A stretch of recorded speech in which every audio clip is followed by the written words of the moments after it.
அவலாஞ்சியை நோக்கி பயணித்து கொண்டிருக்கிறோம். இங்கிருந்து கரெக்டாக 27 கிலோமீட்டர் அப்படின்னு போட்டிருக்க. ரோடு வந்து 2 மேப்பு காமிச்சு. ஸோ ஒரு டீம் வந்து இன்னொரு ரோடு போகணுன்னுது. நான் சொன்னேன் இல்லை இந்த ரோடே போவோம். அப்போ சொன்னால் இதுக்கு இன்னும் குறை ரோடு அப்படின்னா ரோடு நல்லா தானே இருக்கும். ஸோ நமக்கு இந்த சைடை சூஸ் பண்ணிக்கலாம் அப்படின்னு சொல்லி தான் இப்போ ஃபுல் அண்ட் ஃபுல் இங்கே நிறைய விவசாயம் தான் பண்ணுறாங்க ஊட்டியில். கேரட்டு வந்து இங்கே தான் வாஷ் பண்ணுவாங்க போல். வாஷ் பண்ணுறதுக்குன்னே தனி இடம் இருக்குது. Carrot wash centre.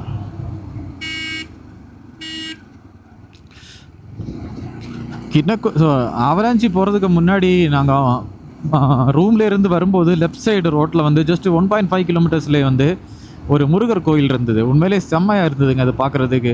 அந்த சிங்கப்பூர்லலாம் இருக்கும், ஒரு சிங்கப்பூராக மலேசியாவில் இருக்கும்ல ஒரு பெரிய முருகர் கோயில். ஸோ அதே மாதிரியே ஒரு பெரிய சிலை, கோல்டு கலரில் முருகர் சிலை சேம் பேட்டர்னில் இருந்தது.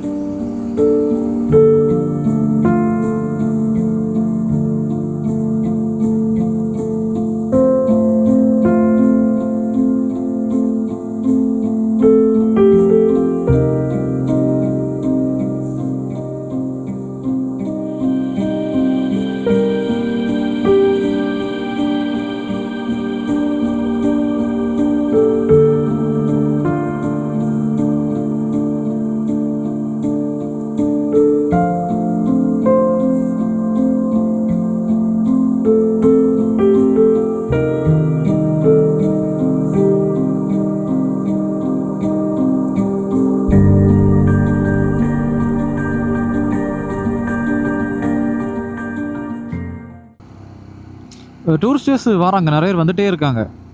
ஸோ இன்றைக்கி வந்து டே 6 ரைடு ஸ்டார்ட் பண்ணி நாளைக்கு 7 இன்னையோட ரைடு முடியும். ரெஸ்ட் எடுத்துகிட்டு காலமாக எல்லாருமே ரிட்டர்ன் போயிடும்.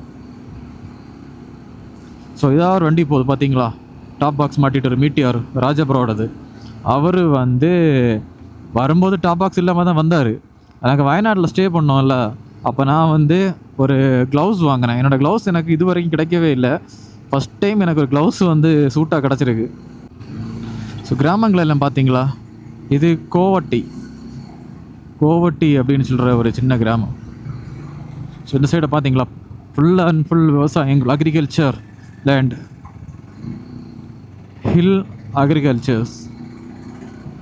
இன்றைக்கி மார்னிங் எப்பா வாழ்க்கையில் முதலாக நான் ஸ்னோவை பார்த்தேங்க. கையால் ஸ்னோவை அப்படி எடுத்தேன். எப்படி இருந்து நீ அந்த ஃபீலிங். முதல்ல க்ளவுஸ் போட்டிருந்தேன், க்ளவுஸ் எல்லாம் கலத்திட்டு நான் ஸ்னோவை எனக்கு கையாலே தான் தொடணும் அப்படின்னு சொல்லி தான் ஸ்னோவை நான் எடுத்தேன். ரொம்ப சந்தோஷமாக இருந்ததுங்க.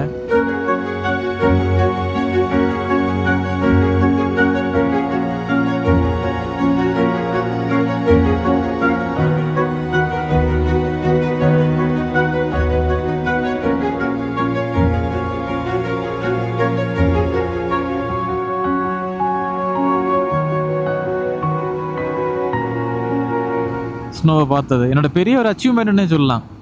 ஒரு மிடில் கிளாஸ் பையனான நான் வந்து ரொம்பவே ஆசைப்பட்டது ஸ்னோ இருக்கிற மாதிரி இடங்களுக்கு போகணுன்னு. ஆனால் சவுத் இந்தியாவை தாண்டி எங்கேயும் போகிறதுக்கான வாய்ப்பு இது வரைக்கும் எனக்கு கிடைக்கல. ஃபஸ்ட் டைம் சவுத் இந்தியாவுக்குள்ளாடியே எனக்கு வந்து அதை பார்க்க முடிச்சுது. அது காலமே அந்த நான் பட்ட அவஸ்தை இருக்க, எனக்கு பேச்சும் வராது, நாக்கெல்லாம் அப்படி மறவிச்சு. கையெல்லாம் வந்து மரக்கட்டை மாதிரி. கரெக்டாக 4:20 நாங்கள் ரைடை ஸ்டார்ட் பண்ணோம். மார்னிங் எழும்பி ஒரு 5 கிலோமீட்டர்ஸ் ரீச் ஆனதும் ரொம்ப இருட்டாக இருந்தது. டைம் பார்த்தா மணி 5 ஆகலை, 4:56. நானும் விக்கி ப்ரோ மட்டும்தான் வந்தோம், வேறு யாருமே வரல. ஸோ நாங்கள் ஒரு பஸ் ஸ்டாண்ட் மாதிரி இருந்தால போய் கொஞ்சம் நேரம் நின்னோம். பயங்கரமாக குளிர ஸ்டார்ட் ஆகிடுச்சு. எங்களால் இது ஒன்றுமே பண்ண முடியலை.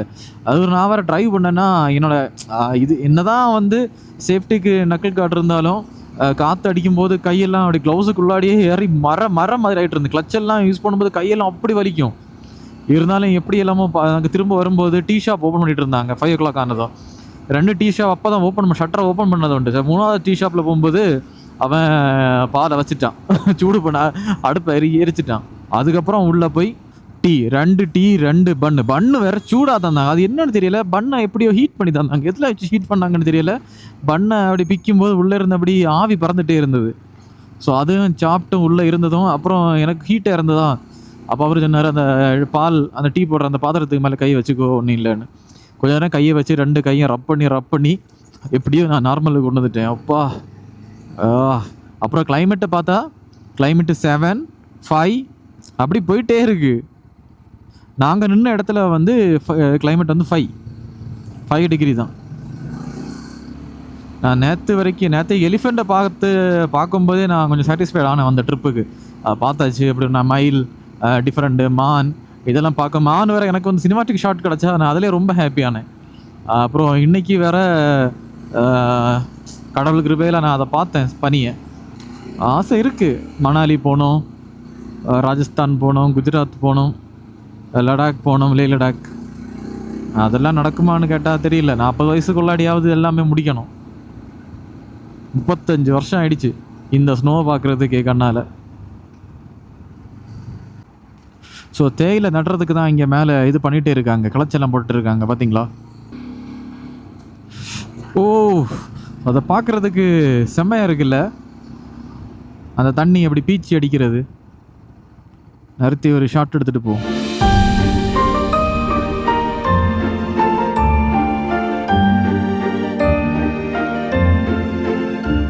இனி கரெக்டாக 8.4 கிலோமீட்டர்ஸுக்கு வந்து ஸ்ட்ரைட் ரோடு தான். அதுக்கப்புறம் தான் ஒரு ரைட்டு, எமரால்டு ரோடு.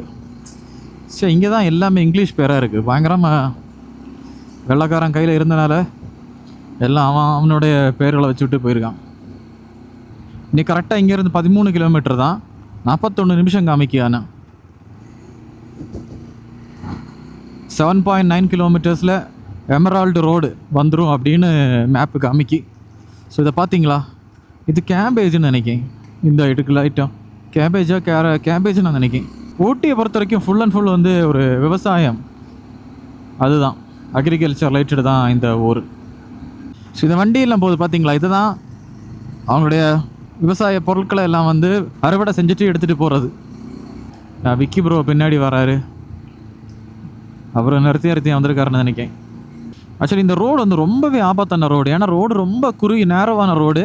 அதுக்கு மேலே என்னென்னா இங்கே நிறைய லாரி வந்துகிட்டே இருக்குது. ஸோ அதுதான் பெரிய ப்ராப்ளம்.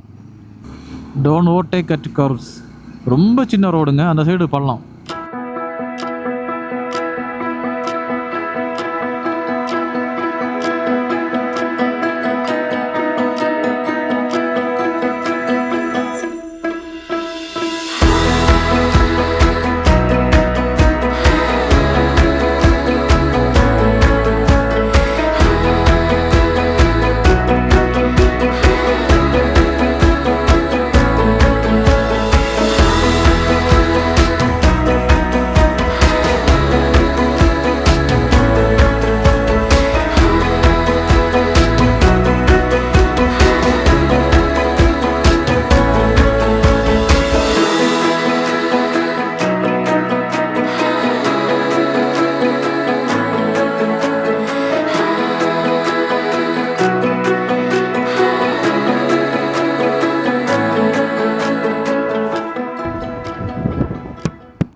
ஸோ இங்கே அறுவடை செஞ்ச பொருட்களெல்லாம் இந்த லாரியில் போயிட்டே இருக்குது. இங்கே பார்த்தீங்களா, அறுவடை செஞ்சு போட்டதெல்லாம் ஒரு சாக்கில் ஆக்கி வண்டியில் ஏற்றி விடுறாங்க. இதெல்லாம் தான் நமக்கு நம்ம ஊரில் எல்லாம் வர்றது. நிறைய ஐட்டம் வரும் இங்கேருந்து. ப்ரொக்கோலி, கேரட்டு, நிறைய ஐட்டம், கேபேஜ், பிரிஞ்சால். இங்கிருந்து அந்த வியூவை பாருங்க, அது எப்படி இருக்கு இந்த வியூவு. ஷா, வாரே வா சொல்ல வார்த்தைகளே கிடையாது இந்த வியூ பார்க்குறதுக்கு.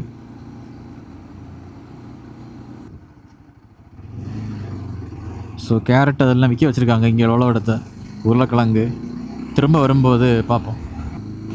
ஸோ இப்போ ஒரு பெரிய ஒரு சம்பவம் ஆகி போயிடுச்சுங்க. அதை குரூப்பில் போட்ட மேப் படி நான் போயிட்டு இருந்தேன். அங்கே போகும்போது ட்ரெஸ் பாசிங் நாட் அலவுடுன்னு போட்டிருந்தாங்க ஈபி டிபார்ட்மெண்ட்லேருந்து. அப்போ எனக்கு டவுட் ஆச்சு, இப்போ நம்ம தப்பாக போகிறோமான்னு. கொஞ்சம் முன்னாடி போனதும் ஒரு ஃபாரஸ்ட் கார்டு நிறுத்தி, சார் இப்படி வரக்கூடாது இங்கே, அந்த ஃபுட்டேஜ் ஒன்று டெலீட் பண்ணுங்கள் சார் அப்படின்னு. நான் டெலீட் பண்ணேன். ரொம்ப டீசெண்டாக தான் அந்த பையன் பேசினான். பெரிய வயசில் இருக்குது, அது ஒரு 24-25 வயசு இருக்கும். ஸோ ரொம்ப டீசெண்டாக ஹேண்டில் பண்ணார். நான் இப்படி சொன்னேன், இப்படி இந்த மேப் இப்படி தான் காமிச்சது, அதனால் இப்படி வந்தேன். இல்லை, இப்படி ரூட்டு தப்பு, அவலாஞ்சி பார்க்கிங் அப்படின்னு போடுங்க அப்படின்னு. ஸோ அப்படின்னு போடும்போது அந்த ரோடு வந்து டிஸ்மிஸ்ன்னு காமிச்சிட்டு இன்னொரு ரோடு காமிச்சது. அந்த ரோடை நோக்கி தான் இப்போ நம்ம போயிட்டுருக்கேன்.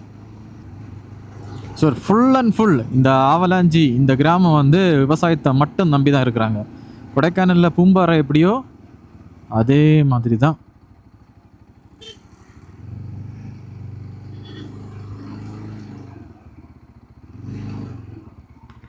திரும்ப வேற எங்கேயோ கூட்டிகிட்டு போகுது. நல்ல வெயில் அடிக்குதுங்க, சுள்ளுன்னு அடிக்குது. வைசர் வேற டிரான்ஸ்பரண்டா அப்படி மூஞ்சில பளிச்சுன்னு அடிக்குது சூடு. ஸோ பார்க்குறதுக்கு அவ்வளோ அழகாக இருக்குங்க, பச்சை பச்சை பச்சைன்னு இருக்கு. இன்ஸ்டா எடுத்துட்டு வரவில்லை, வந்திருந்துன்னா ஒரு 10 நிமிஷமாவது வைக்கிற மாதிரி நல்ல ஃபுட்டேஜ் கிடச்சிருக்கும்.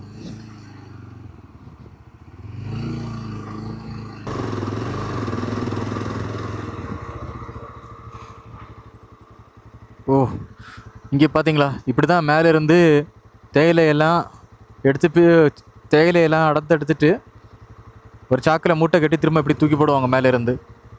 ஏன்னா மேலே இருந்து கீழே தூக்கிட்டுலாம் வர முடியாதுல்ல இவ்வளோ ஹைட்டில். ஸோ அவங்களால முடிஞ்ச ஒரு சின்ன ஒரு டெக்னிக்கை யூஸ் பண்ணுறாங்க இங்கே.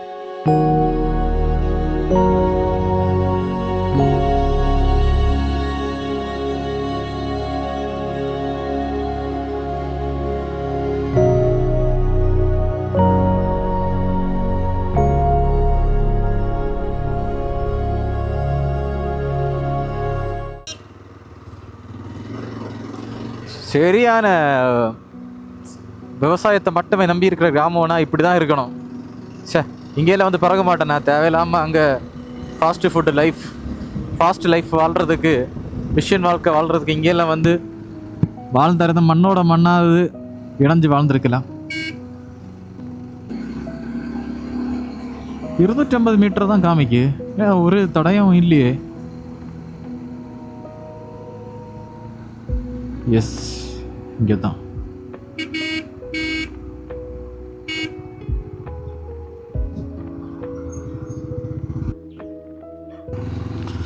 நல்ல வேலை கையில் நான் 1 ரூபா எடுத்துகிட்டு வரல. இங்கே சிக்னல் இருந்தது, ஜிபேயும் அலோவ் பண்ணாங்க. அடல்ட்டுக்கு 40 ரூபா, வெஹிக்கிளுக்கு 30 ரூபா, அப்படி 70 ரூபா, இன்க்ளூடிங் எஸ்ஜிஎஸ்டி ஜிஎஸ்டி. இது ஓகே தான். ஃபாரஸ்ட் டிபார்ட்மெண்ட் வந்து காசு ஜிஎஸ்டியில் வாங்குறது ஓகே தான். அவங்களுக்கு ஏதாச்சும் ஃபாரஸ்ட்டுக்காக ஏதாச்சும் பண்ண முடியும். வெயில் அடிக்கும்போது எதுவுமே தெரிய மாட்டேங்குது, ரொம்பவே டீப் ஃபாரஸ்ட் மாதிரி தாங்க இருக்கு. சரியான பயமா இருக்கு. இந்த காட்டுக்குள்ள நிறுத்தி போட்டோ எடுத்துட்டு இருக்கானோ. மணி ஒரு 5 மணி தான் ஆகும், அதுக்கே இப்படி இருக்கு பாருங்க. சூரிய ஒளியெல்லாம் இந்த சைடு பாதி இடத்துலயும் பட்டதே கிடையாது.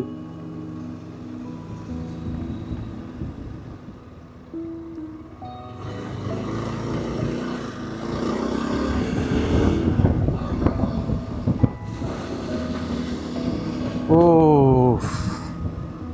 இங்க இவ்வளவு பெரிய ஊர் மாதிரி இருக்கா?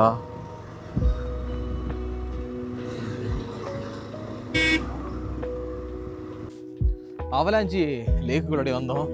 பெரிய கதை. ஐயோ, வழி தப்பி போய் அங்கே ஃபுட்டேஜை டெலீட் பண்ண வச்சேன்னா ரீசனாக தான் சொன்னாங்க, சார் இவ்வளோ அளவு கிடையாது, ட்ரெஸ் பாசிங் எல்லாம் ஃபுட்டேஜ் டெலீட் பண்ணுவீங்களா சார்? நான் ஓகே டெலீட் பண்ணி விட்டேன். ஸோ இங்கே பார்த்தீங்களா, இங்கே குரங்குகள் பயங்கர அட்டகாசமாக இருக்குது எங்கே பார்த்தாலுமே.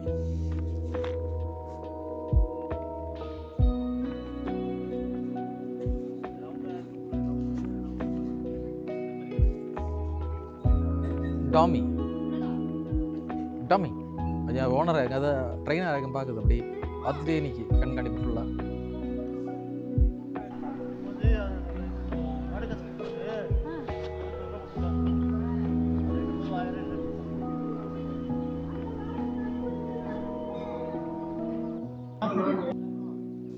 ப்ரோ, இந்த நான் டாக் நேம் தெரியுமா? டாமி. டம்பிளா? டாமின்னு கேட்டு டம்பிள். Hi tumble. அது குரங்களை விரட்டதுக்கு ப்ரோக்ராம் ரெடி பண்ணி வச்சிருக்கு. டம்பிள் த்ரோன் விடட்டா மேல.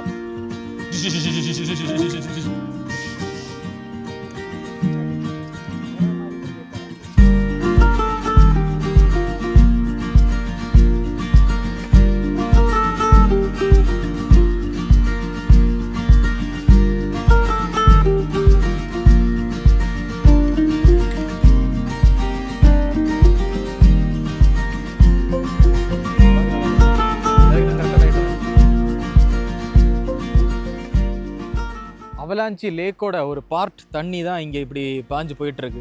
ஸோ தண்ணி அந்த சைட்லேயே இருந்து வருது பார்த்தீங்களா, அங்கே இருந்து தான் ஃப்ளோ ஆகி வந்து இப்படி போயிட்டுருக்கு. ரொம்ப தண்ணி கம்மியாக இருக்குது. ஆனால் விண்டர் டைம் ஆனனால தண்ணி ரொம்பவே கம்மியாக இருக்குது. இது மன்சூன் டைம்னா தண்ணி நல்லா ஆர்ப்பரிச்சு தான் ஓடும். ஸோ அந்த டைம் தான் இங்கே வந்து ரோப் கட்டிக்கிறாங்க போல், யாரும் போகக்கூடாது. இப்போ தண்ணி இல்லாதனால பிரச்சனை கிடையாது, நமக்கு வெளில போய் எத்தி பார்க்கலாம்.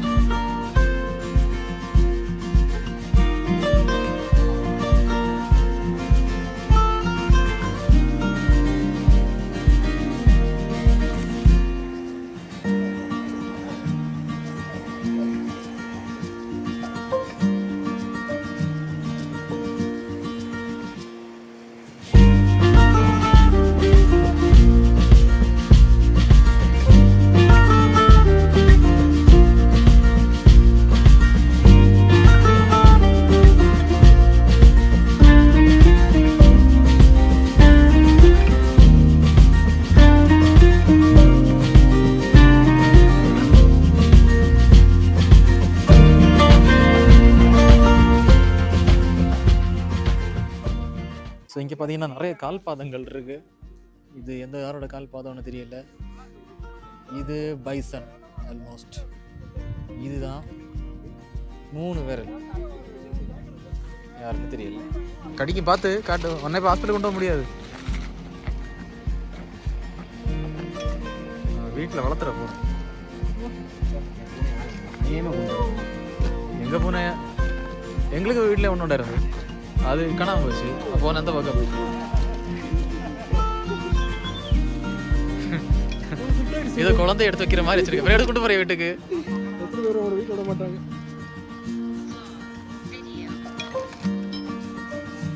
வீட்டில் நல்லா அதை கொஞ்சம் பூனையாக